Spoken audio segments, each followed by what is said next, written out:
Père, nous te remercions, nous te bénissons. Merci pour ton amour et ta miséricorde. Merci pour ta compassion sur chacun de nous sans partialité. Nous demandons, Seigneur, que ce soit ta parole pénètre et profite à tout cœur, à toute vie, au nom de Jésus-Christ. Seigneur, je prie que la parole fasse ce que tu veux faire dans chaque cœur, dans chaque vie, dans toutes les églises, dans la vie de tous ceux qui écoutent. Au nom puissant de Jésus, nous prions. Amen. Dieu vous bénisse, asseyez-vous.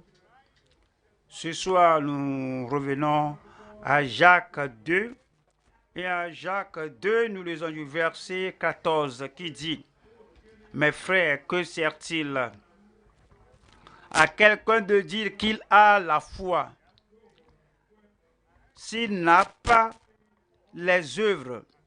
La foi, ce genre de foi, la foi inactive, la foi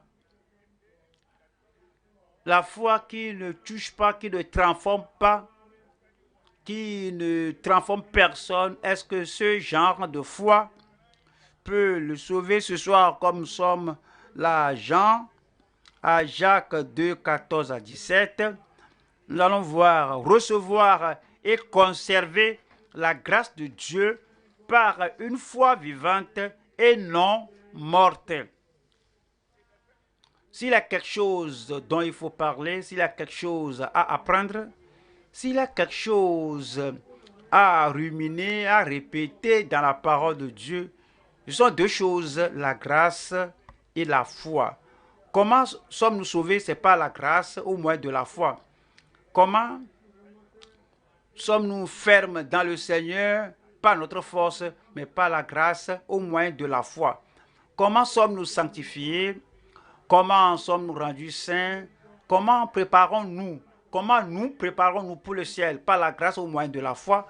Comment devenons-nous fermes dans le Seigneur, inébranlables, en servant le Seigneur sans regarder ici et là? C'est par la grâce, au moyen de la foi. Et comment nous persévérons? Nous endurons les persécutions, les souffrances lorsque nous sommes persécutés, nous sommes maltraités, nous sommes assaillis, nous sommes attaqués.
Nous allons voir trois choses ici. Numéro 1, premier point, la grâce transformatrice.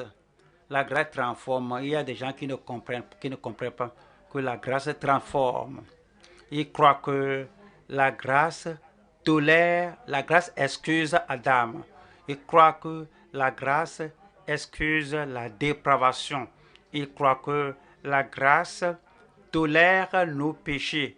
Après qu'ils se disent chrétiens et ils reviennent pour dire que je suis pécheur par la grâce. Non, il n'y a personne qui soit pécheur par la grâce.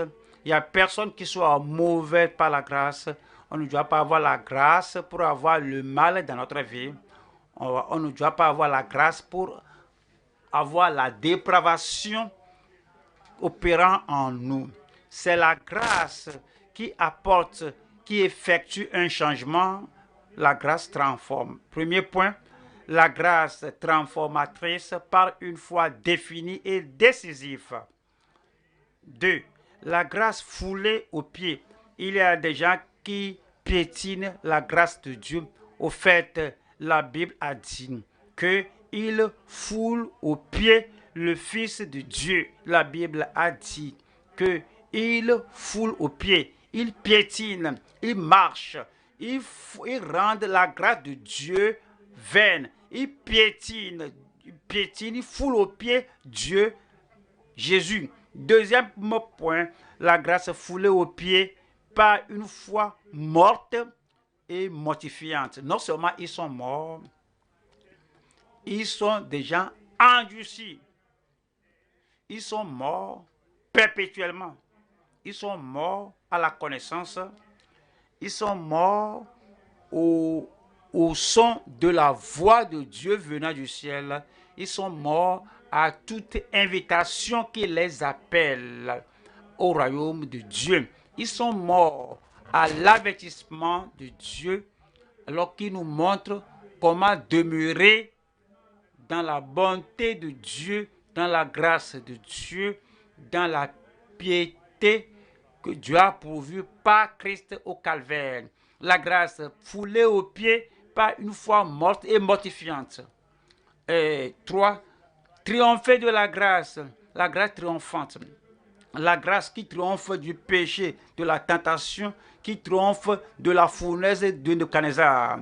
La grâce triomphante, la grâce qui triomphe de la tentation et de toutes les difficultés et des tourments de la vie. La grâce triomphante par une foi distincte et remarquable. Ouais, ces gens-là qui se sont distingués, Abel, il s'est distingué de Caïn. Enoch s'est distingué de ces gens d'avant le déluge. Il s'était distingué. Noé s'était distingué.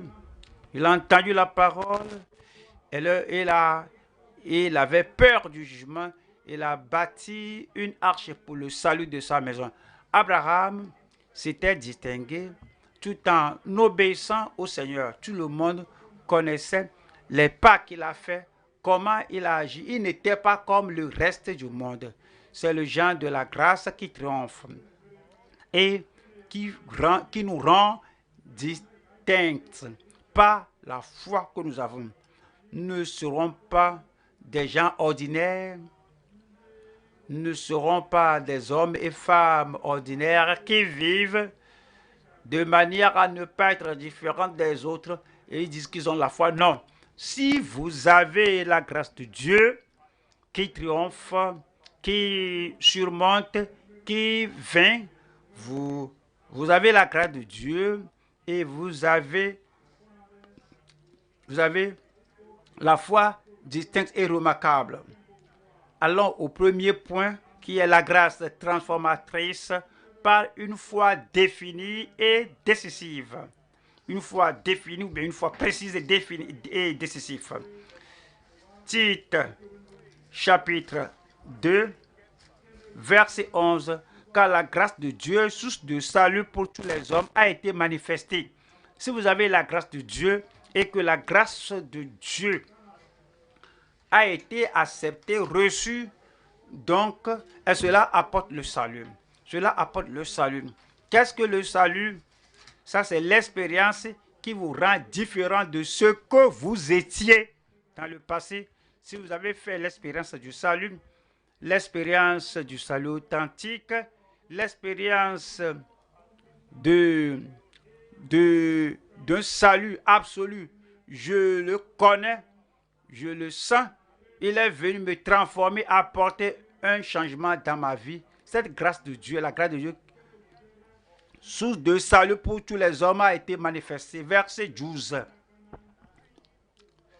Elle nous enseigne à renoncer à l'impiété et aux convoitises mondaines et à vivre dans le siècle présent selon la sagesse, la justice et la piété.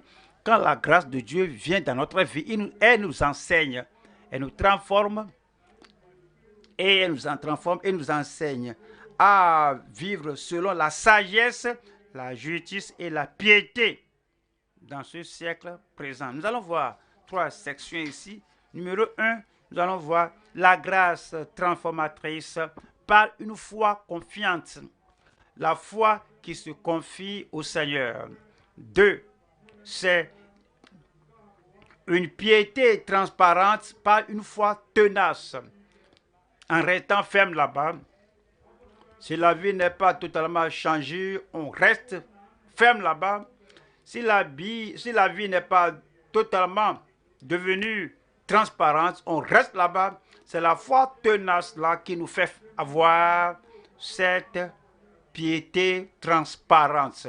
Troisième partie, c'est transcender la bonté sous une foi. 3. La bonté transcendante sous une foi éprouvée. Première partie, la grâce transformatrice par une foi confiante. Titre 2, 11. Quand la grâce de Dieu source de salut pour tous les hommes a été manifestée. Ce n'est pas, ici, ce n'est pas dit que c'est accepté par tous les hommes, non. C'est une chose de pouvoir à tous les hommes et c'est une autre chose que tout le monde, au niveau individuel et de tout le cœur, accepte ce qui se manifeste aux hommes. Quand la grâce de Dieu se manifeste à vous, vous l'admettez que c'est pour moi, je peux l'accepter. Je veux être changé, transformé, je veux être préparé pour le ciel. Je ne peux pas le faire moi-même. Gloire à Dieu. La grâce de Dieu est venue du ciel et cela s'est manifesté à moi. Ce qui se manifeste à moi, je l'accepte. Et par là que la grâce de Dieu, source de salut, là, alors s'effectue dans votre vie. Verset 12 dit, elle nous enseigne, vous voyez, les gens qui disent que j'ai la grâce et la grâce ne les instruit pas. La grâce ne les enseigne pas. Comment peux-tu faire là-bas? Tu as la grâce. Lorsque tu n'avais pas la machette, on a vu que ta cour est totalement envahie par les mauvaises herbes. Maintenant, tu as la machette. Tu peux maintenant désherber ça. Lorsque tu n'as pas l'écritoire, on voit ça. Maintenant, tu as l'écritoire, tu peux écrire, non? Lorsque tu n'as pas de livre, on dit comment? Oui, il a échoué parce qu'il n'avait pas de livre. Maintenant, tu as le bon livre à lire. Tu as le cerveau, tu as les yeux, tu as les oreilles, tu as l'enseignant. Il n'y a plus d'excuses. C'est-à-dire que la grâce de Dieu nous enseigne à renoncer à l'impiété et aux convoitises mondaines et à vivre dans le siècle présent selon la sagesse. Les gens qui ont la grâce, ils vivent sobrement, ils ne vivent pas frivolement, ils ne mènent pas une vie négligente, ils ne mènent pas une vie charnelle, ils ne mènent pas une vie pécheresse, ils ne mènent pas une vie imprudente. La grâce ne nous rend pas imprudents. Que mon ami, pourquoi tu fais cela? Pourquoi tu agis de cette manière? Mais tu professes avoir la grâce. Oui, j'ai la grâce. Oui, grâce. Et puis moi, je ne vis pas tel que je dois vivre, mais j'ai la grâce. C'est faux. Tu n'as pas la grâce de Dieu. Et tu continues de mener ta vie charnelle. Tu continues de mener ta vie polluée.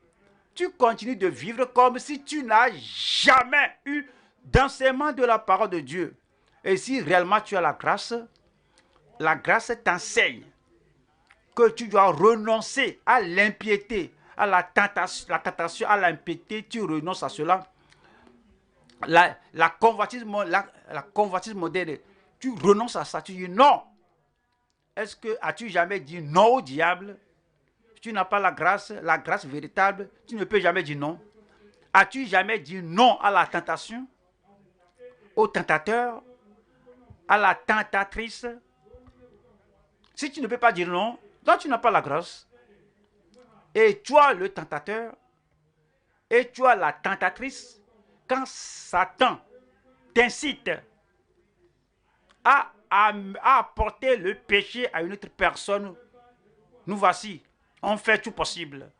On enseigne au peuple de Dieu. Et toi, tu viens ici et tu dois amener, conduire, tu as laissé des pensées immorales dans la vie des gens. On les enseigne, toi, tu les abats. On leur montre comment la grâce de Dieu va faire de des gens justes. Toi, tu les influences par ton anatomie charnelle et tu les renverses, qu'ils soient injustes. On ne travaille pas ensemble parce qu'on élève tous les gens qu'on élève, toi tu les abats par tes tentations.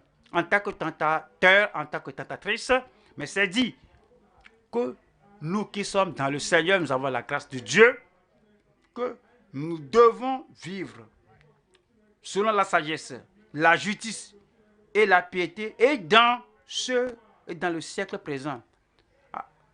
Êtes-vous convaincu que cette mauvaise habitude de la mienne, qu'est-ce que je peux faire? Cette façon de vivre de la mienne là, je sais que c'est mauvais, mais comment je peux faire?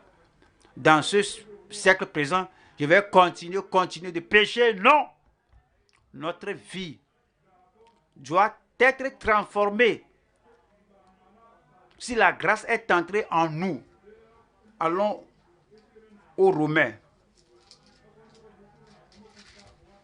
Romains 12, verset 2. Ne vous conformez pas au siècle présent, votre vie personnelle. Ne vous conformez pas au siècle présent dans votre mariage.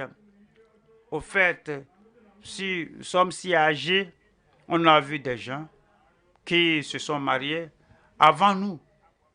On a vu comment ils ont vécu. Nous avons vu comment ils agissaient l'un envers l'autre. Ça, c'est le monde. Mais il dit que nous devons être transformés. C'est ce que la grâce de Dieu fait. Ne vous conformez pas au siècle présent, mais avant que je ne devienne né de nouveau, réellement né de nouveau. Vous connaissez mon histoire. J'étais un garçon à l'église. Je me réveille comme ça, je me suis vu dans l'église. À l'école de dimanche, je suis là. Au culte, je suis là. À la dévotion matinale à la maison, je suis là. Tout ce qui paraît chrétien, je suis là. Mais j'ai vu le monde au sein de notre maison. Papa et maman, ils sont allés maintenant à la gloire. Mais maintenant, à ce temps-là, qu'ils étaient petits, ils se battaient. Papa parle, maman réplique. Elle savait que mon papa va au niveau supérieur pour le combat. Elle répond. Et je me suis dit que si le mariage est comme ça, moi je n'aurai jamais un tel mariage. Je n'étais pas né de nouveau. Et ma maman était la première femme. Une autre femme a suivi. Une autre a suivi. Et puis je n'avais pas le courage pour parler à mon père que ceci n'est pas la bonne voie. Ce que tu nous enseignes de la Bible. Mais j'ai vu le monde. Mais j'ai pris la décision que je ne vais pas marcher de cette manière. Finalement, lorsque je suis devenu chrétien, maintenant j'ai le courage de parler à mon père. Et j'ai dit, papa, maman, papa, chaque fois maman, papa, chaque fois femme, femme, femme. Cela n'est pas de Dieu. La polygamie, cela n'est pas de Dieu. Il n'avait pas la grâce pour répondre ou pour changer à l'époque là. Mais je peux voir que c'est le monde, quelque chose qui arrive. Maintenant, je suis né de nouveau.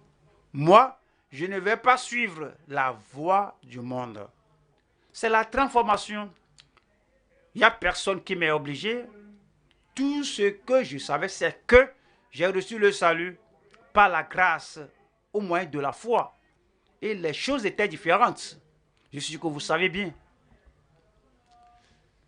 que je suis allé à l'école où on nous a enseigné qu'il n'y a pas de Dieu, il n'y a pas de ci, il n'y a pas de cela. Oui, mais je n'ai pas accepté cette philosophie. Cependant, je prenais les choses de l'école, je voulais les choses de l'école et j'allais à la bibliothèque, je voulais les choses, je prenais les livres et puis je ne les ramenais pas. Je prenais les lettres qu'on nous écrivait sur les frais scolaires. Je lisais cela à papa, qu'on nous a dit d'acheter ceci, acheter cela, acheter cela. Ce qui est tout un mensonge. Vous savez, c'est la voie du monde. Tout le monde l'a fait. Mais maintenant, je savais que cela ne va pas m'aider à aller au ciel. Je suis allé voir le directeur, le dire que monsieur, c'est ce que j'ai fait. Je volais les livres de la bibliothèque. Je ne connais pas les détails de la rédaction, mais ma conscience ne va pas me permettre de suivre ce que les autres faisaient. Et puis j'ai tout confessé et j'ai demandé le pardon. Et vous savez, notre directeur, il a dit, je te comprends, tu es un bon garçon, tu es l'un de mes meilleurs élèves dans cet établissement. Je dis oui, mais je dois confesser ceci. C'est ce que la grâce de Dieu fait et la grâce de Dieu transforme. Oui, bien sûr, je dois aussi en parler à papa parce que je voulais l'argent de tes poches. Je te mentais pour te dire, il faut acheter ceci, acheter cela pour avoir de l'argent. Ça, c'est l'évidence d'un véritable salut. Ce n'est pas la grâce au moyen de la foi. Que ne vous conformez pas au siècle présent, mais soyez transformés par le renouvellement de l'intelligence afin que vous discerniez quelle est la volonté de Dieu, ce qui est bon, agréable et parfait. Cela va se produire dans chaque vie. Une vie transformée, une vie transparente. Allons à la deuxième partie ici. Nous allons voir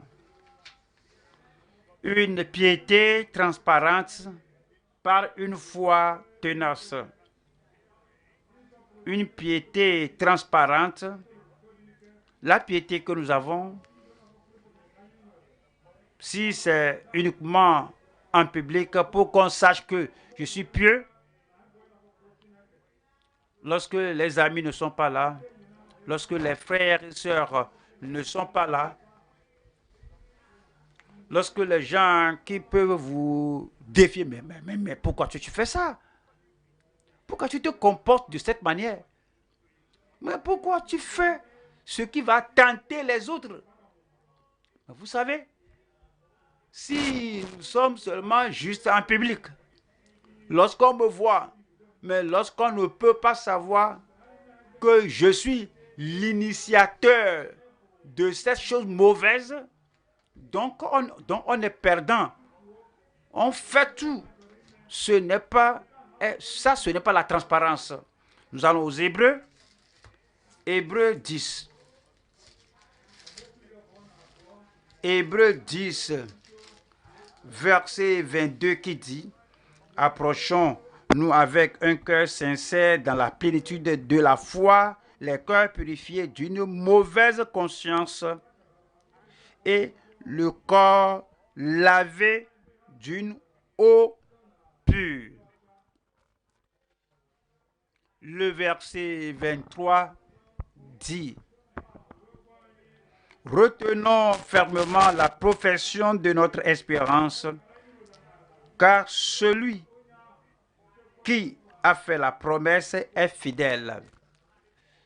Celui qui a fait la promesse est fidèle. À cause de cela, il est fidèle, à cause de cela, il a promis. Deuxième Pierre chapitre 1, verset 3. Comme sa divine puissance, la vie que nous menons n'est pas selon notre puissance ou notre pouvoir humain. Ce n'est pas selon la capacité de notre cerveau. Ce n'est pas selon notre propension, notre enclin humain. Lorsque la grâce de Dieu quand cela vient dans notre vie, c'est selon comme sa divine puissance nous a donné tout ce qui contribue à la vie et à la piété au moyen de la connaissance de celui qui nous a appelés par sa propre gloire et par sa vertu. Il nous a appelés à la vertu et non au vice. Vous voyez les gens qui disent que j'ai la grâce de Dieu, mais ta vie est vicieuse. Ta vie est remplie de vices. Ta vie est reconnue de péché. Oui, mais ne me prêche pas. J'ai la grâce. Mais tu vois, la grâce de Dieu, c'est selon la divine puissance qui nous a donné tout ce qui contribue à la vie et à la piété au moyen de la connaissance de celui qui nous a appelés par sa propre gloire et par sa vertu. Le verset 4 qui dit, lesquels nous assurent, on ne les prend pas de quelque chose, de quelque part, on ne les génère pas de notre nature, pas notre nature humaine, mais lesquels nous assurent de sa part les plus grandes et les plus précieuses promesses, afin que par elles, vous deveniez participants de la nature divine. Vous voyez, participants de la nature divine ne volent pas. Les participants de la nature divine ne commettent pas l'adultère ou la fornication. Les participants de la nature divine ne vivent pas. Les participants de la nature de Dieu ne mènent pas leur vie de promiscuité, leur vie immorale du passé. Les participants de la nature divine, par la grâce de Dieu, ils mènent une vie transparente, en fuyant la corruption qui existe dans le monde par la convoitise. Si vous êtes toujours accusé d'avoir falsifié les choses, tu voles de l'argent, tu détournes l'argent de la société, tu détournes l'argent de la banque, tu voles l'argent qui n'est pas à toi. Dès que personne n'est là, tu voles, tu prends l'argent là, tu n'es pas sauvé. Tu n'as pas la grâce transformatrice de Dieu qui nous rend nouveaux et qui nous fait fuir la corruption, la pollution qui existe dans le monde par la convoitise. Nous allons à la troisième partie ici. Troisième partie, c'est la bonté transcendante sous une foi éprouvée. La bonté transcendante sous une foi éprouvée. Il y a la bonté à un niveau normal. Peut-être vous êtes comme ça. Et parfois on dit que l'homme là, il est bon. Hein. C'est le niveau humain. La jeune dame là, vraiment, elle est très bonne, hein, gentille. C'est le niveau humain. Mais quand la grâce vient, la grâce nous élève au-delà du niveau humain. Parce que maintenant, nous transcendons. Voyons l'homme là, qui a vu celui-là qui était abandonné à demi-mort. Les autres l'ont vu et l'ont outrepassé, et l'ont dépassé. Les autres ne vont même pas s'approcher de lui pour l'aider. Et le sacrificateur et le lévite s'en étaient allés. Mais le bon samaritain, arrivé là-bas, il s'était arrêté. Et puis, il a regardé l'homme là. Il n'était pas encore mort. Il a pris. Et il a versé du vin. Alors ça c'est les premiers soins. C'est le niveau normal. Il a mené pour que les soins lui soient donnés. Il a payé pour cela. Il ne connaissait pas l'homme là. Et il a dit que lorsque vous aurez fini de dépenser ce que je vous ai donné pour prendre soin de l'homme là, que je reviendrai encore. Tout ce que vous aurez dépensé, alors je ne limite pas ce que vous dépensez. Pour moi, c'est quoi? C'est que faites tout pour ramener l'homme là en vie. Je paierai tout. Ça, c'est transcendant. C'est aller au-delà de toute attente. Lorsque vous avez appris à parler de la justice, et vous savez que la justice que nous prêchons, vous allez au-delà de toute attente. Lorsque vous entendez parler de la sainteté, vous savez, vous connaissez la sainteté extérieure, la sainteté intérieure, vous allez et vous gardez cela, vous allez au-delà de cela, c'est la grâce. C'est la grâce. Ça, c'est la grâce transcendante. Lorsque vous entendez parler de la persévérance, l'endurance, persévérer, supporter la tentation, sans murmure, sans plainte, vous allez au-delà de cela, mais vous êtes allé même aider et prier pour les gens qui vous persécutent. C'est la grâce transcendante. Lorsqu'on vous gifle, on vous bat sur une joue, et vous supportez cela, c'est normal, c'est la vie normale chrétienne.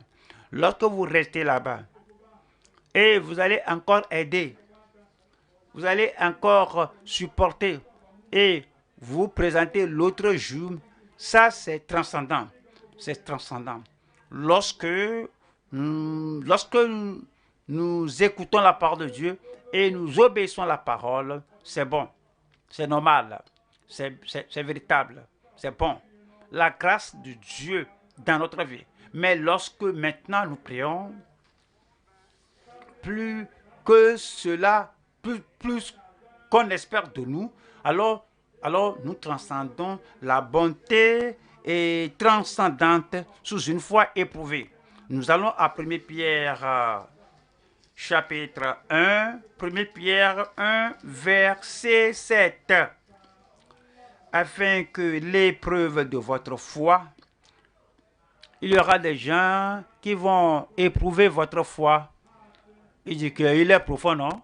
Nous allons l'éprouver délibérément. À votre bureau, là, il est pasteur, mais il travaille au bureau avec nous ici. C'est le lieu là qui dit qu'il prêche la sainteté, la sainteté sans laquelle personne ne verra le Seigneur. Quelqu'un va t'éprouver à cause de ta personne. Et puis tu dis que je crois au pardon, que pardonner une 70 fois, 7 fois. Eux, ils ne cherchent pas la grâce de Dieu pour pardonner, soit 10 fois, 7 fois. Ils vont t'éprouver. Va-t-il pardonner? Va-t-il oublier cela? Va-t-il regarder, conserver son sourire et puis l'entendre que tu prêches? La monogamie, un homme et une femme. Peut-être ta femme est encore ta femme n'est pas encore convertie. Ta femme n'a pas encore la grâce de Dieu. Cette femme va te tester, va t'éprouver. Un homme, une femme. Et elle t'a torturé. Elle t'éprouve pour voir que ce à quoi tu crois, si tu peux y obéir. Lorsque tu demeures, le mari, comme Job, est demeuré l'époux de sa femme, avec toutes les épreuves, avec tout ce que la dame a dit, c'est ainsi qu'on reconnaît qu'on a la bonté transcendante, même sous la foi éprouvée. C'est quoi c'est dit? Que, afin que l'épreuve de votre foi, plus précieuse que l'or périssable, qui cependant est éprouvé par le feu, est pour résultat la louange, la gloire et l'honneur lorsque Jésus-Christ apparaîtra. Verset 8. Lui que vous aimez sans l'avoir vu, en qui vous croyez sans le voir encore, vous réjouissant d'une joie ineffable et glorieuse. Nous allons au deuxième point. Nous allons voir la grâce foulée aux pieds par une foi morte et mortifiante. Nous allons à Jacques chapitre 2, verset 17. Jacques 2, 17. Il en est ainsi de la foi. Si elle n'a pas la foi, elle est morte. La foi, si elle n'a pas les œuvres, si la foi n'a pas les œuvres, elle est morte en elle-même. Avant que vous ne veniez à Christ, aucune œuvre ne pouvait vous recommander à Dieu. Maintenant, vous croyez au Seigneur Jésus-Christ comme vous croyez. Cette croyance en Dieu, cette foi en Dieu doit reproduire le fruit de l'esprit, l'amour et même la foi. Si elle n'a pas l'amour, elle est morte, étant en elle-même, même la joie. Si la foi n'a pas la joie dans le service, la joie du salut, la joie de connaître le Seigneur, la joie de vivre par la grâce de Dieu, la joie de souffrir avec Christ, de souffrir pour Christ et de souffrir pour les âmes. Si il n'y a pas cette joie, c'est une foi morte. Si la foi n'a pas la paix, il n'y a pas la paix au-dedans, il n'y a pas la paix avec Dieu, il n'y a pas la paix avec votre voisin, il n'y a pas la paix dans votre famille, il n'y a pas la paix avec les gens qui vivent avec vous. Chaque fois, vous pensez à faire de mauvaises choses pour user de représailles. Il en est ainsi de la foi. Si elle n'a pas la paix, elle est morte en elle-même. Il en est ainsi de la foi. Si elle n'a pas la patience, toujours le tempérament chaud, la fureur, la colère, un peu de choses, un peu de paroles, alors un peu de choses l'énerve. Pas de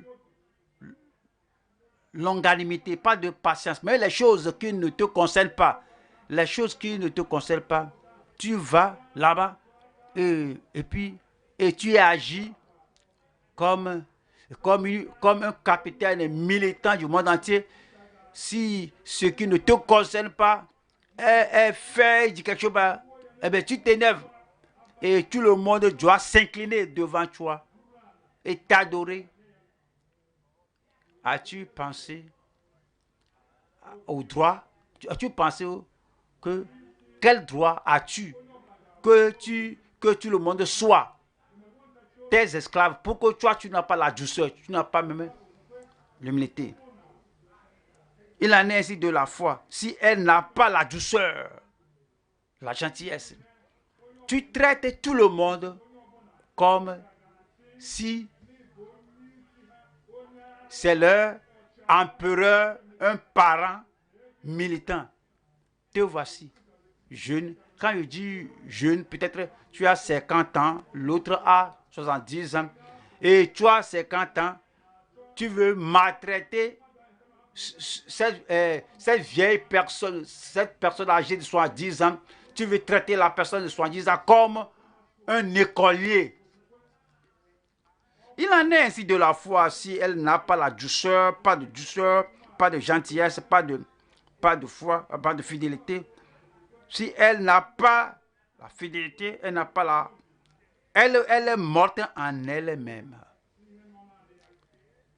Notre foi doit reproduire quelque chose de positif, quelque chose de pratique, quelque chose d'agréable avec en face à l'endroit des gens avec qui nous vivons.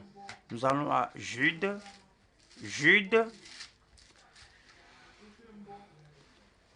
4. Car il s'est glissé parmi vous certains hommes dont la condamnation est écrite depuis longtemps, des impies qui changent la grâce de notre Dieu en dissolution et qui renie notre seul Maître et Seigneur Jésus-Christ. Ce sont les gens qui foulent aux pieds la grâce de Dieu et changent la grâce de Dieu en une licence, en un permis pour le mal, en un acte immoral, en, en, en criant grâce, grâce, grâce, alors qu'ils l'ont changé en péché. Nous allons voir trois sessions encore ici. La grâce mal comprise par les croyants de non. 2. Nous allons voir le mauvais usage de la grâce pour un comportement non chrétien. 3. Nous allons voir la grâce mal appliquée par les bêtes naturelles. Numéro 1. Nous allons voir la grâce mal comprise par les croyants de non. La grâce mal comprise par les croyants de non. Les croyants nominaux. Jacques chapitre 2, verset 19. Tu crois qu'il y a un seul Dieu, tu fais bien. Mais rappelez-vous, les démons le croient aussi et ils tremblent. Les croyants, les chrétiens nominaux disent que nous croyons qu'il y a Dieu, mais est-ce que tu le crains? Est-ce que tu trembles devant la loi de Dieu dont tu te moques? Je crois en Dieu. Est-ce que tu crois qu'il a donné son Fils unique, Jésus, que la seule façon que tu puisses être sauvé, c'est en croyant à son Fils unique, en la personne du Seigneur Jésus-Christ? Je crois en Dieu. Est-ce que tu crois que ta vie est dans sa main, que tu peux quitter ce monde à tout moment? Je crois en Dieu. Est-ce que tu crois que Dieu voit tout ce que tu fais, tout ce que tu dis? Est-ce que tu crois que ce mal que tu fais là, ce mal que tu dis là, que Dieu s'irrite contre le méchant à tout moment? Est-ce que tu crois que si votre justice ne surpasse celle des scribes et des pharisiens, que toi, tu n'entreras pas, tu n'hériteras pas le royaume de Dieu? Veut dire que nous croyons, veut dire que nous acceptons la parole de Dieu. Dieu et sa parole sont un. Lorsque les démons entendent parler de Dieu, ils tremblent. Noé a appris que le déluge vient. Et le Seigneur lui a dit de bâtir une arche. Regardez le verset là. Il dit qu'il est ému d'une crainte pieuse. Il avait la foi et la crainte qu'on a que le jugement vient, la crainte qu'on a que si on meurt soudainement et qu'on meurt dans le péché, et si on meurt dans la corruption, si on meurt dans nos vols, on n'est pas en mesure d'aller se repentir auprès de Dieu et quelque chose s'est passé. Et soudainement, et puis on est mort. Et du coup, tu crois en Dieu, mais tu n'as pas cru jusqu'au point d'avoir la transformation par la grâce de Dieu. Tu vis comme s'il n'y aura pas de jugement, s'il n'y aura pas de Dieu qui te jugera. Oui, tu foules au pied la grâce de Dieu et tu comprends mal la grâce de Dieu comme une personne religieuse. Osée au chapitre 8, verset 3. Israël a rejeté le bien. L'ennemi le poursuivra. Israël.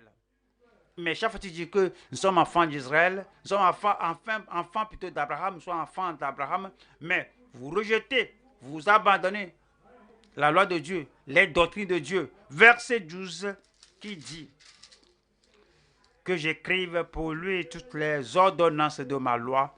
Elles sont regardées comme quelque chose d'étranger. Oui, nous croyons en Dieu. Oui, oui. Je ne suis pas un athée, je crois en Dieu, au Créateur du ciel et de la terre. Mais tu ne trembles même pas parce que tu désobéis, tu te rebelles contre le Seigneur, au Créateur du ciel et de la terre. Et finalement, dans ta vie, dans ton cœur, et que j'écrive pour lui toutes les ordonnances de ma loi. Elles sont regardées comme quelque chose d'étranger. Est-ce que tu prends la parole de Dieu pour quelque chose d'étranger? L'homme, la femme,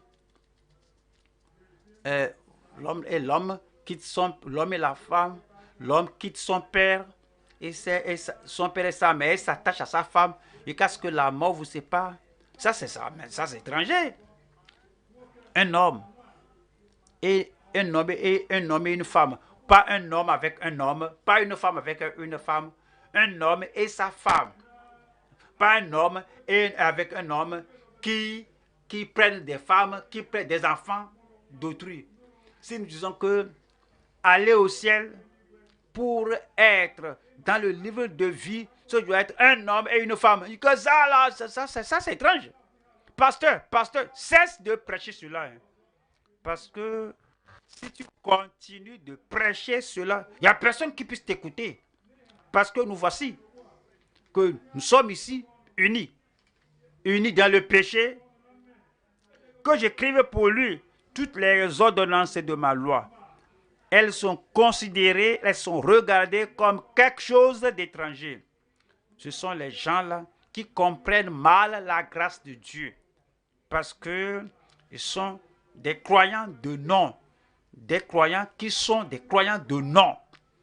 Deuxième partie ici, nous allons voir ici le mauvais usage de la grâce pour un comportement non chrétien.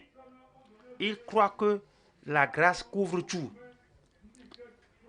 Un comportement non chrétien, anti-chrétien, la grâce couvre tout. Pour eux, et s'engager dans des relations extramaritales, extra-conjugales, pour eux, que c'est la grâce. La grâce, ils croient que la grâce couvre tout. Et traiter avec des femmes, ce qui n'appartient qu'à votre femme seule, pour eux, la grâce, ce n'est pas la grâce. Hein. Ça c'est la dissolution, le dérèglement, la fornication, l'immoralité, l'impudicité, c'est la promiscuité. C'est la vie naturelle adamique. Il y a des gens qui prennent la grâce de Dieu en vain. C'est celui que je suis, c'est ce que je suis toujours, c'est ce que je vais faire. La grâce là dont vous parlez là, c'est vain. 1 Corinthiens 15. 1 Corinthiens 15, verset 2. Et par lequel vous êtes sauvés, si vous le retenez tel que je vous l'ai annoncé. Autrement, vous auriez cru en vain. Vous n'allez pas croire en vain. Je dis, vous n'allez pas croire en vain. Voilà la troisième partie ici. C'est la grâce mal appliquée par les bêtes naturelles. La grâce mal appliquée par les bêtes naturelles. Nous allons à Jude 4. Jude 4. Car il s'est glissé parmi vous certains hommes. En tant qu'Église, nous devons être vigilants. En tant qu'Église, nous devons écarquiller nos yeux et bien voir parce que il y a certains hommes, certaines femmes qui se sont glissés, qui sont rentrés furtivement. Ici, par la grâce de Dieu, nous croyons la Bible, nous enseignons par la Bible, nous proclamons la Bible, et toute information que vous voulez avoir, alors vous devez avoir l'information de nous ici et de la parole de Dieu qui a enseigné. Et nous enseignons de façon claire. On n'a pas peur de quelqu'un et on n'a pas peur des conséquences de ce que nous prêchons de la Bible. Donc, si vous apprenez, vous attendez de quelqu'un ici, des gens qui s'infiltrent furtivement et on n'est plus vigilant comme auparavant. Si quelqu'un a appris que Dieu est de la vie profonde, que lui maintenant il est parti vivre en Angleterre et vous lisez cela, vous ne comprenez pas.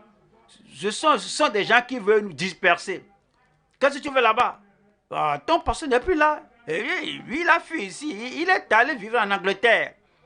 Et ils vont dire à celui-ci, d'autres bouches vont dire à d'autres personnes, l'autre personne dire à d'autres personnes. Et puis, vous savez, est-ce que moi j'ai quitté? Mais dis-moi, est-ce que j'ai quitté? Mais si j'ai quitté, je ne serai pas ici. C'est pas que je suis allé à la croisade et à tenir des conférences. Et la croisade et des conférences n'étaient pas transmises ici. Mais lorsqu'on a fait ça là-bas, nous avons des horaires différentes. Et dans certains pays, là où je suis allé en mai, ils ont 7 heures d'avance sur nous ici.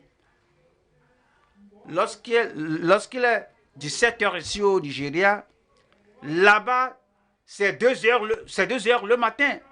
Il n'y a pas moyen de pouvoir transmettre, diffuser ça à cause de cet écart d'heure. Et après, puis on a fini. Après, au fait, c'est de Aba que je suis allé aux Philippines. Et de Philippines, je suis rapidement allé à Dubaï et à d'autres villes aux Émirats. Là-bas, c'était vraiment un long voyage. Après cela, alors sauter ici, aller en avion, descendre là-bas, aller ici et là. Alors, il me faut un peu de repos pour que je ne revienne pas, je ne revienne pas le dos voûté et que je n'arrive pas à marcher même, que je ne prêche plus. Et puis j'ai pris un peu de repos là-bas parce que j'ai pris ce repos là-bas. Alors, on vous a dit que votre pasteur a fait quoi? Dites-le moi, non? Que je suis parti à l'étranger. Mais pourquoi vous lisez ces choses même? Quelqu'un m'a écrit une lettre et il a envoyé l'adresse de Londres, de l'église de Londres. J'ai ouvert la lettre. La personne a dit, je t'écris ceci, j'ai besoin de la prière, j'ai besoin de conseils, mais j'ai appris que maintenant, tu résides à Londres. Vous n'allez pas croire aux mensonges. Et dans notre église, les gens s'infiltrent. Ils sont négligents. Ils sont corrompus. Des gens délibérément qui veulent vous empoisonner contre votre pasteur. Il n'y a personne qui puisse le faire pour vous. Et c'est dit ici, car il s'est glissé parmi vous certains hommes, certaines femmes, dont la condamnation est écrite depuis longtemps. Des impies, ces gens-là, qui s'infiltrent, qui soient assis avec nous pour entendre tout et aller encore mentir au monde là, à travers les réseaux sociaux, des impies qui changent la grâce de notre Dieu en dissolution et qui renient notre seul maître. Ils professent être membres de l'Église, ils sont membres de l'Église, mais ils sont membres d'autres églises. Cependant, ils renient notre seul maître et Seigneur, Jésus-Christ. Nous allons voir le verset 10 qui dit, eux, au contraire, ils parlent d'une manière injurieuse de ce qu'ils ignorent. Ils se corrompent dans ce qu'ils savent naturellement comme les brutes. Voilà le verset 12. 12. Ce sont des écueils dans vos agapes, faisant impudemment bonne chère, se repaissant eux-mêmes. Ce sont des nuées sans eau,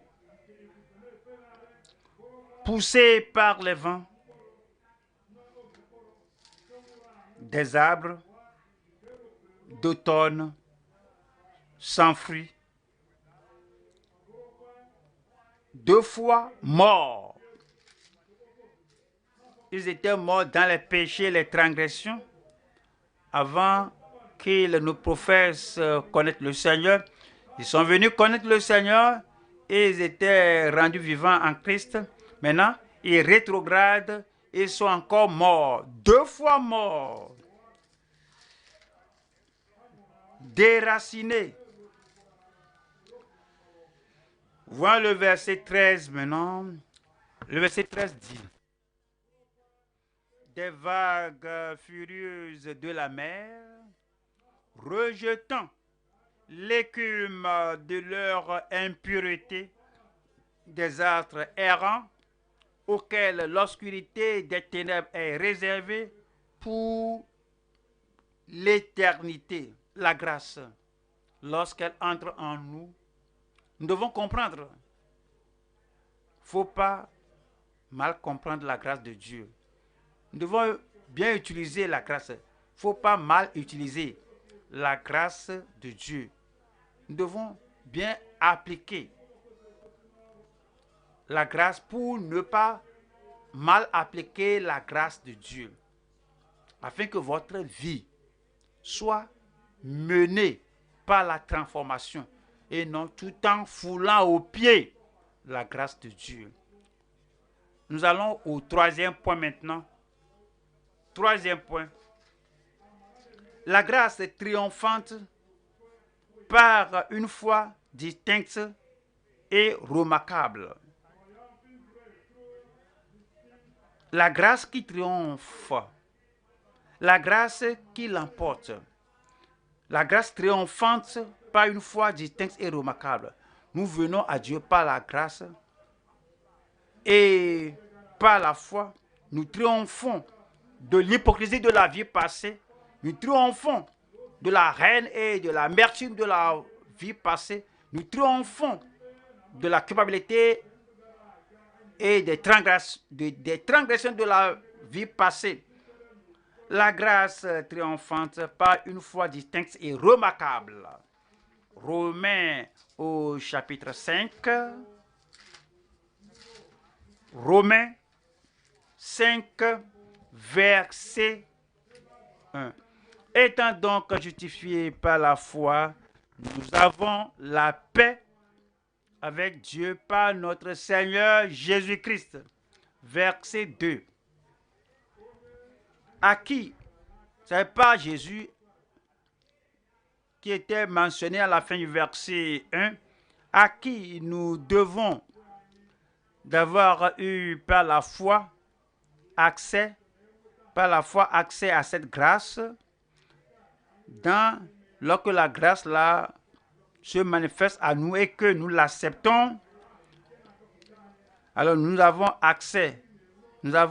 par la foi accès à cette grâce dans laquelle nous demeurons fermes et nous nous glorifions dans l'espérance de la gloire de Dieu.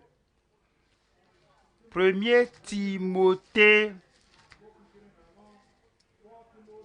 1er Timothée 1, 14.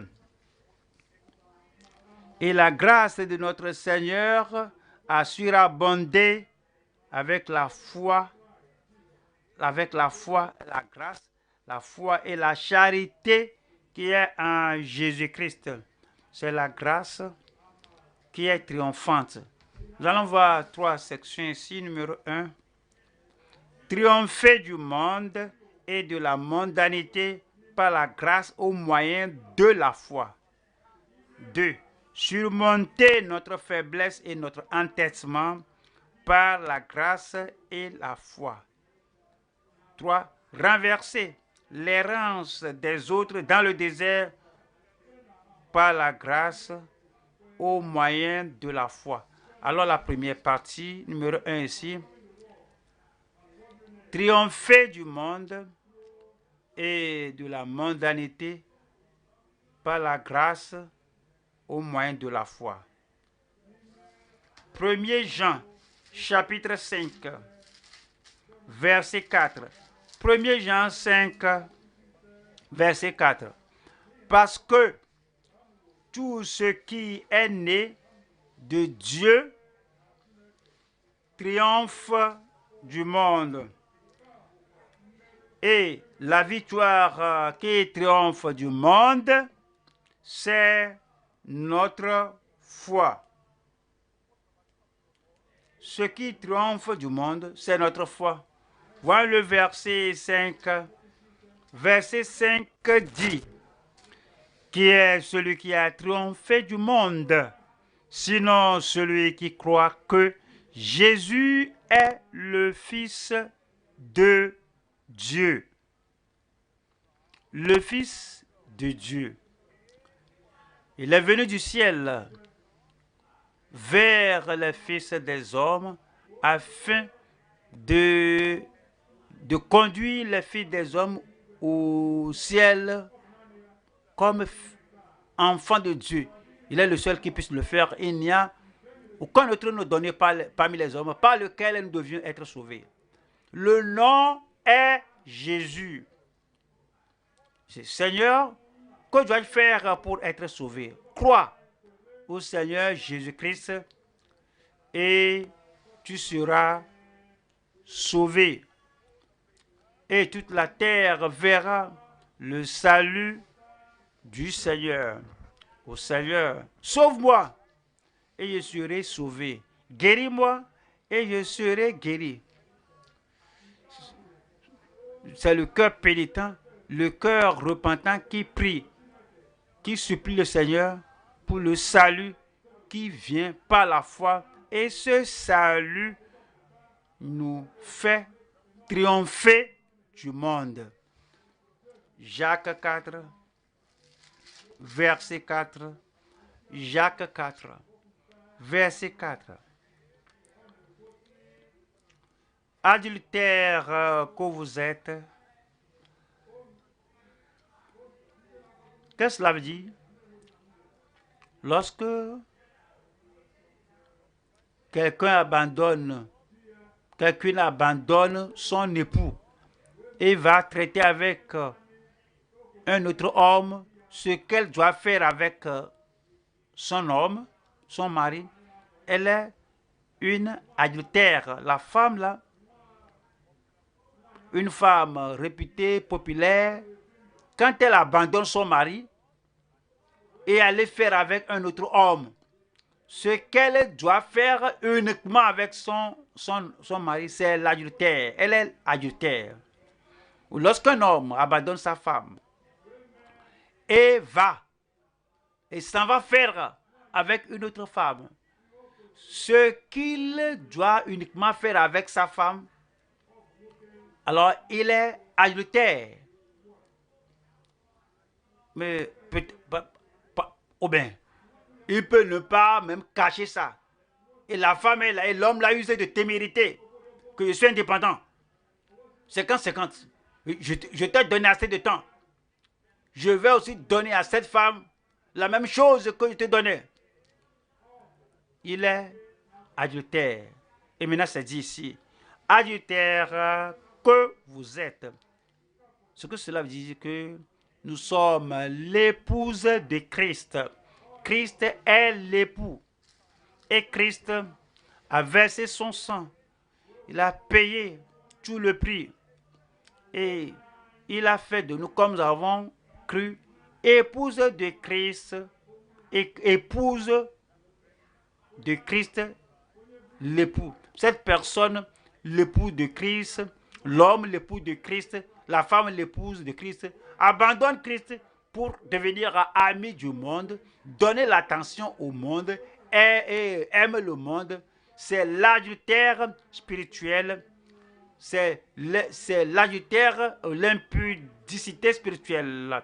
Adultère que vous êtes, ne savez-vous pas que l'amour du monde est inimitié contre Dieu? Celui donc qui veut être ami du monde se rend ennemi de Dieu. Ennemi de Dieu. Nous devons en triompher. Les petites choses, les petites touches, les grandes embrassades, et tout cela avec d'autres.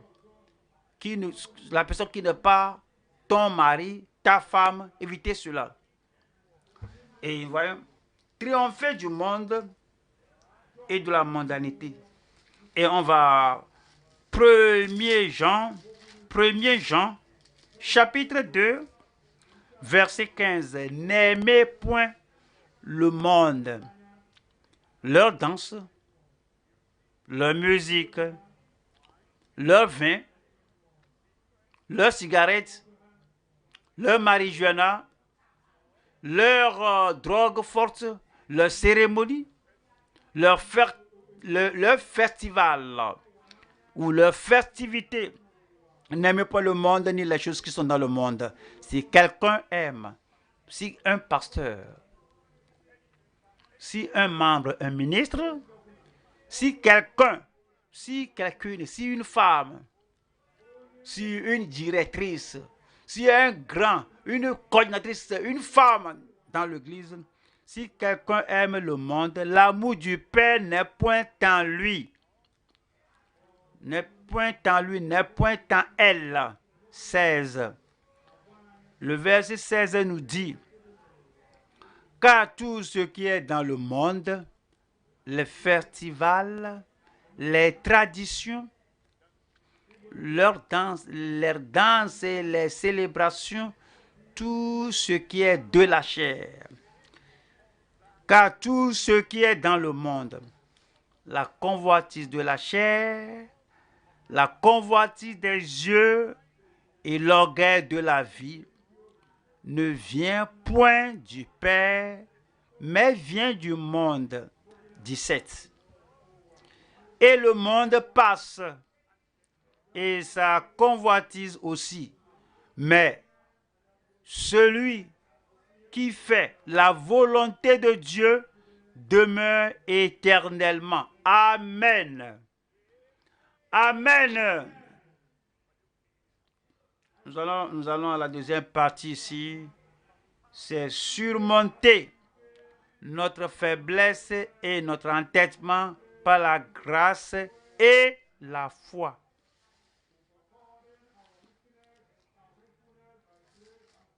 La référence de Matthieu parle de Pierre, ça parle de l'entêtement, l'obstination, la confiance en soi. Le Seigneur lui a dit, voyez ce qui va arriver. Pas possible. Oh, je vais te suivre jusqu'à la mort. Il faut prier. Veille. Parce que l'esprit est bien disposé, mais la chair est faible.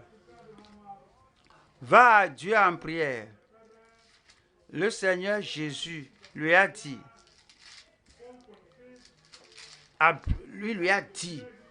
que voici ce qui va arriver. Le remède est que tu aies la grâce et la foi, que tu pries le Seigneur afin que tu puisses inverser cela, surmonter cela et et triompher de ta faiblesse et de ton entêtement. Connaissez bien l'histoire, il n'a pas pris ça au sérieux. Vous voyez, je dois parler directement. C'est pourquoi nous enseignons, pour que vous vous découvriez, pour que vous preniez, pour vous voyez ce que Dieu doit, ce que Dieu dit, que vous n'esquivez pas pour dire que non, c'est pas moi. Prêtez attention. La faiblesse de votre vie, l'entêtement de votre vie ne peut être vaincu que par la grâce et la foi. Vous allez vaincre. Je vais vaincre. Numéro 3. Numéro 3. Écoutez. Nous allons voir renverser l'errance des autres dans le désert par la grâce au moyen de la foi. L'errance des autres dans le désert. C'est ce qu'ils ont fait. Mais Dieu merci, Josué n'a pas suivi leur voie. Dieu merci, Caleb ne les a pas suivis. Caleb et Josué ont dit que montons ensemble, que nous pouvons vaincre. Nous pouvons vaincre et nous allons vaincre. Nous allons inverser le plan des ennemis sur notre vie. Nous le ferons, nous allons vaincre. Mais les autres ont décidé non, que lui vont errer. Vous pourriez être une personne très proche, une autre personne qui entend la même parole. Il mange de la même table, il boit de la même eau, de la fontaine du salut. Mais la personne est enclin à l'errance, au vagabondage. La personne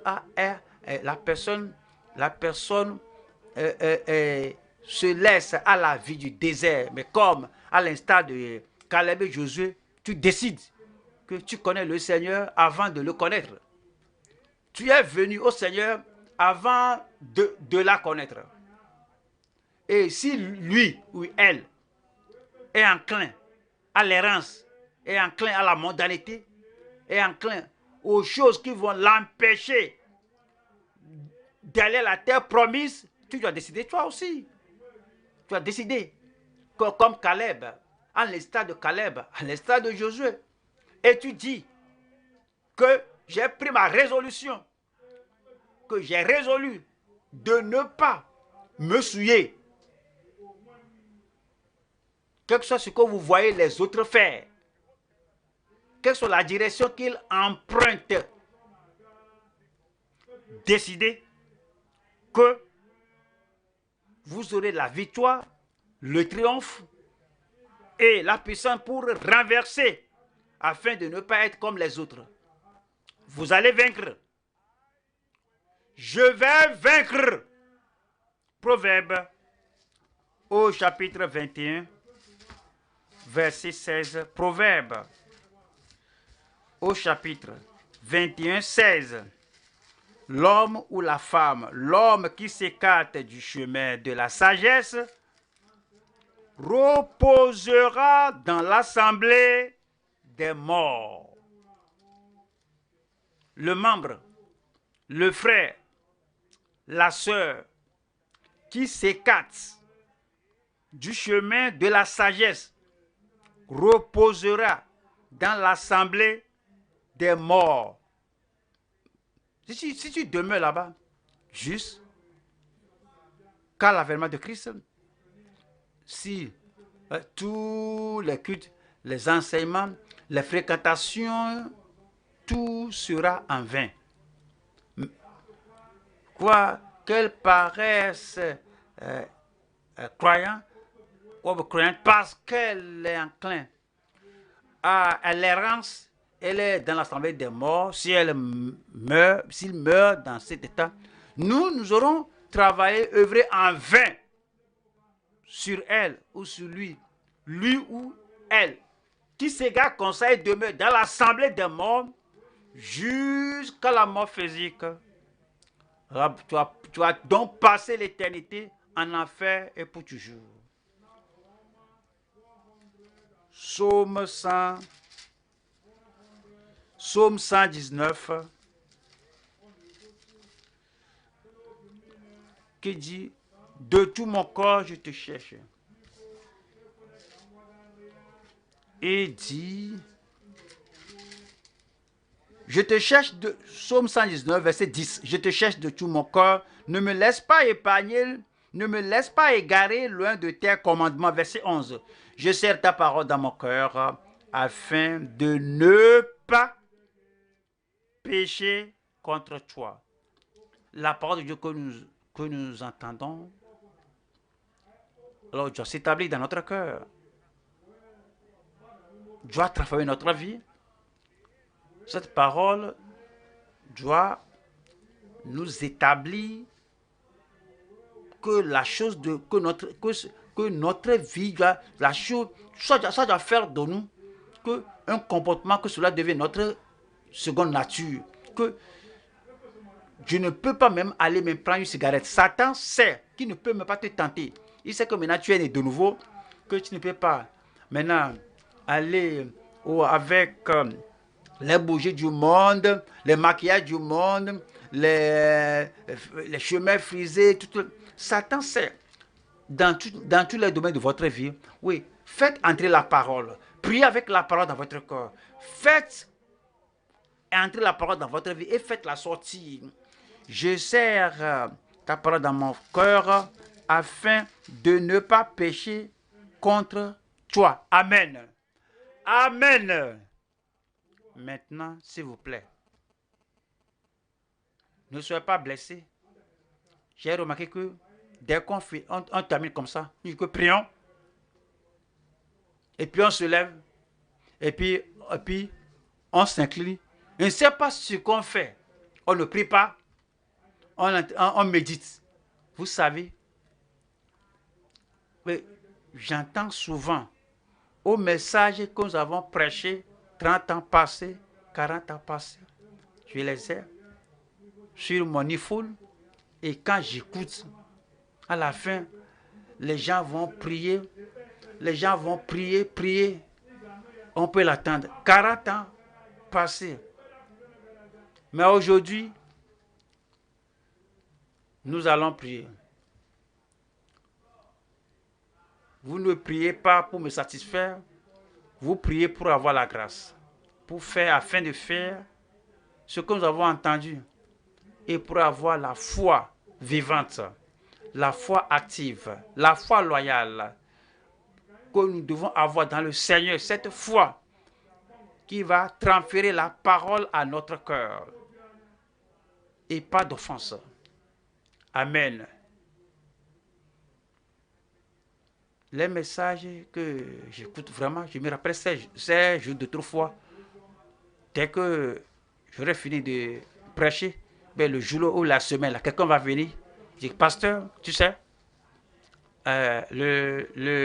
l'étude biblique passée du lundi, là, c'est comme tu m'adressais la parole. C'est comme quelqu'un te m'a rapporté. Quelqu'un me t'a rapporté. Les choses vont changer. Amen. Il n'y a personne qui soit blessé. Le pasteur est là. C'est ainsi que chaque fois je suis, que priez pour moi, que je ne change pas. Donc aujourd'hui, nous allons nous lever, nous allons prier. Nous allons réellement prier le Seigneur et Dieu va vous bénir. Levons-nous maintenant. Tout ce que nous avons entendu, alors amenons cela au trône de la grâce. Que le Seigneur nous accorde la grâce pour être les pratiquants de la parole.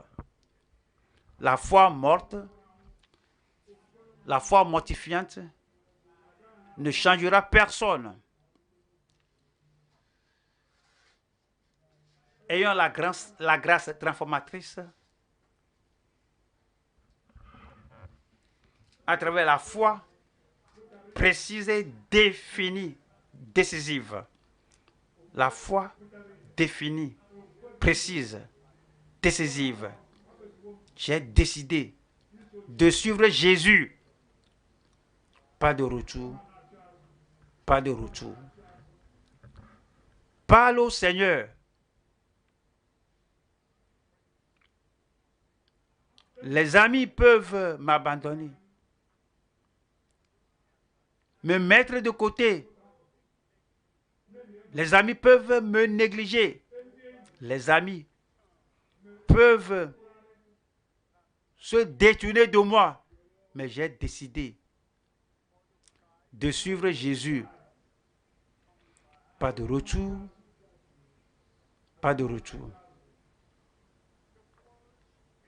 Le monde derrière moi, toutes leurs festivités, leurs traditions, leurs cérémonies, leurs obsèques, telles qu'ils font leurs cérémonies, leurs festivals,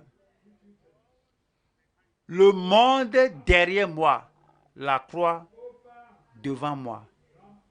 Pas de retour, pas de retour.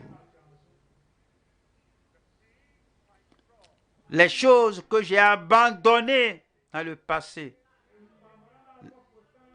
lorsque la grâce salvatrice est venue, les choses que j'avais abandonnées dans le passé, pourraient taper à la porte. Laisse-moi entrer. Laisse-moi entrer. Sois encore frivole, laisse-moi entrer. Laisse-moi entrer.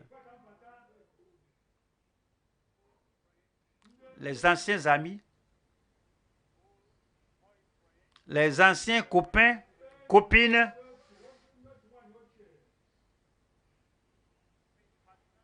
les partenaires de péché vont essayer de revenir. Laisse-moi entrer. J'ai décidé de suivre Jésus. Pas de retour. Pas de retour. La foi définie. La foi dynamique. La foi décisive. Si votre vie devient ordinaire, une vie simple, commune, comme la vie de vos voisins pécheurs, réveillez-vous.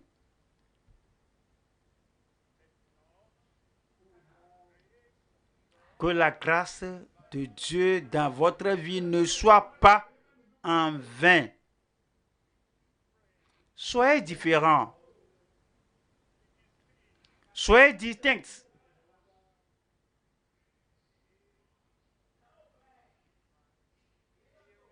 Menez une vie de piété transparente.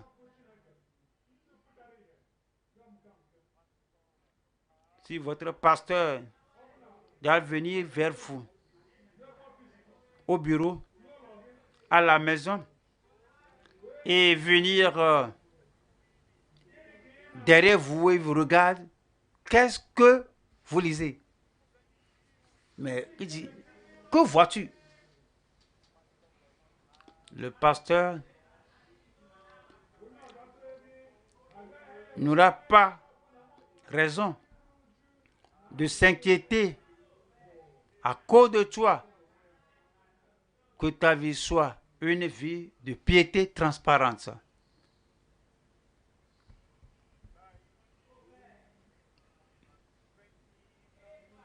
Une vie de bonté transcendante. Une vie de bonté transcendante. Élevée. Une vie plus grande. Au-dessus de la vie normale. Au-delà de la normale. La bonté transcendante. Même pendant que votre foi est éprouvée. Pas de colère.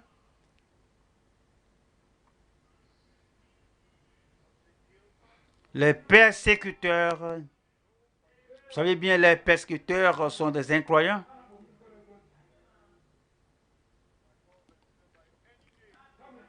Quel que soit le nom que vous leur donnez. Quel que soit le titre.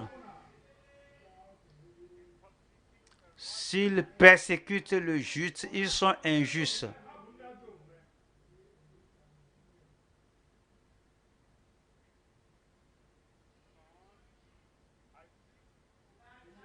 Le fils Isaac était persécuté par celui-là qui est né de la chair.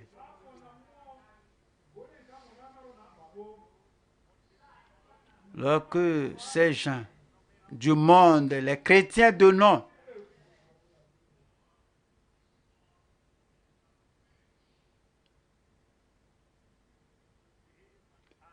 ceux qui vivent et qui agissent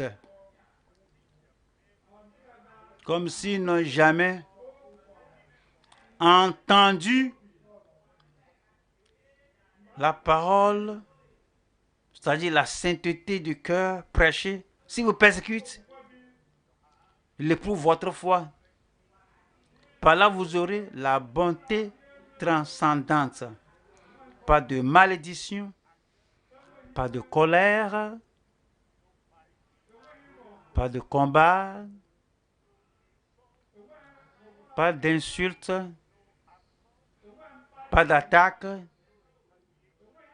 pas de vengeance, pas de représailles.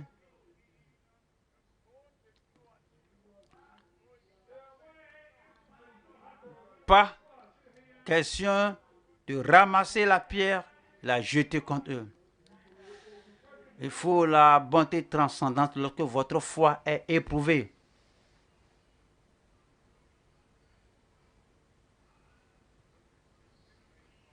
Ne recevez pas la grâce de Dieu en vain.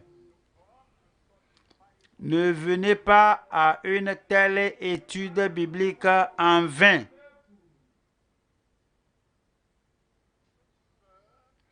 Ne servez pas en vain. Ne priez pas en vain. Ne recevez pas la grâce de Dieu en vain.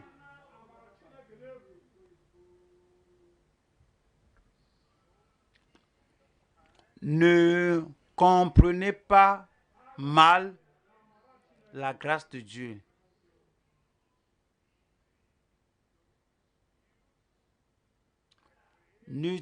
N'utilisez pas mal la grâce de Dieu. N'appliquez pas mal la grâce de Dieu pour justifier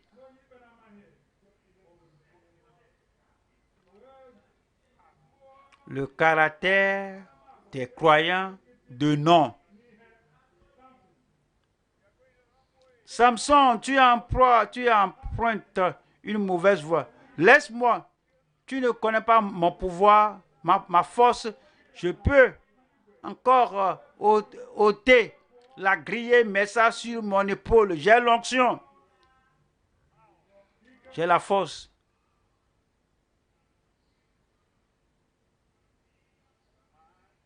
Mais l'homme là, continue.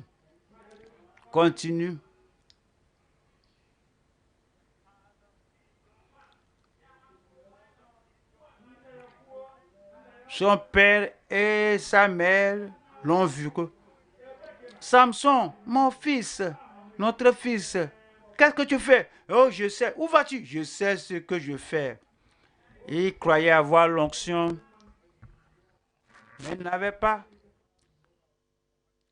la force, le pouvoir sur Delilah. La grâce, la grâce, la grâce. Faut pas comprendre mal ce mot-là, la grâce.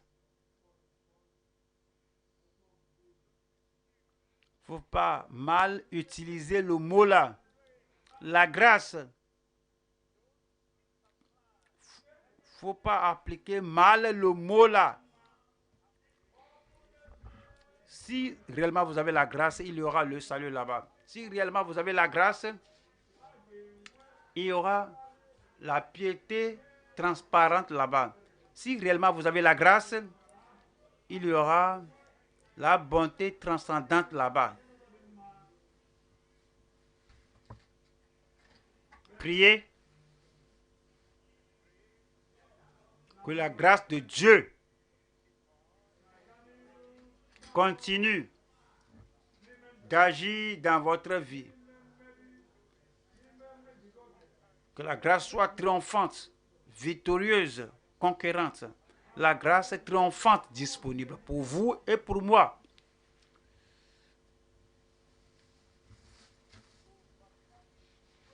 La grâce conquérante, triomphante, victorieuse, disponible pour vous et pour moi. La grâce qui surmonte nos faiblesses, notre obstination, entêtement est disponible. Dieu vous aidera. Et la grâce qui renverse la vie du voyage dans le désert que les autres ont emprunté est disponible pour vous. Et la grâce là est suffisante pour vous, vous gardera saint, juste, pieux, jusqu'au dernier jour. Au nom de Jésus, nous prions. Puisse le Seigneur vous exaucer. Puisse le Seigneur vous accorder plus de grâce, une plus grande grâce. Que le Seigneur vous tienne par sa main droite. Le diable peut essayer de vous tenter, mais vous allez en triompher au nom de Jésus. Père, au nom puissant de Jésus, nous te remercions pour tout le monde, chaque enfant de Dieu, chaque frère, chaque soeur, chaque ministre, chaque pasteur, chaque ouvrier, tout le monde littéralement. Seigneur, manifeste ton grand amour à un niveau élevé, plus étendu sur tout le monde au nom de Jésus-Christ. Là où nous étions imprudents dans le passé, Seigneur, je prie que tu pardonnes, que tu oublies, que tu renouvelles toute vie au nom de Jésus-Christ.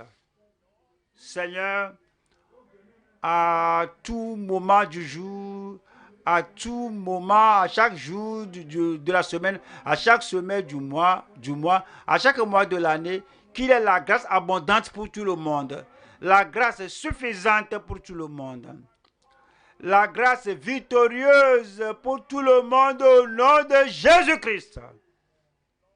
Seigneur, ta parole ne sera pas perdue dans notre vie. Tout le monde va tirer profit de la parole du jour. Renforce ton peuple. Rends ton peuple plus pur. Fais de ton peuple que ton peuple marche dans la vallée de l'ombre de la mort, sans tache, sans faiblesse, sans maladie, sans aucun messager de la mort ne les touche au nom de Jésus. Une vie plus élevée pour tout le monde. Une vie plus sainte pour tout le monde. Une vie plus heureuse dans le Seigneur pour tout le monde au nom de Jésus-Christ. Tu es le bon Dieu. Tu vas faire du bien à tout le monde. Que ta grâce continue avec tout le monde. La piété avec tout le monde. Et que la bonté du Seigneur continue avec tout le monde, frères et sœurs ici, là-bas et partout où nous étudions ensemble au nom de Jésus-Christ. C'est fait pour moi, c'est fait pour vous, c'est fait. Au nom de Jésus, nous prions. Que le Seigneur vous bénisse. Dieu est content de vous. Et vous serez content dans le Seigneur au nom de Jésus.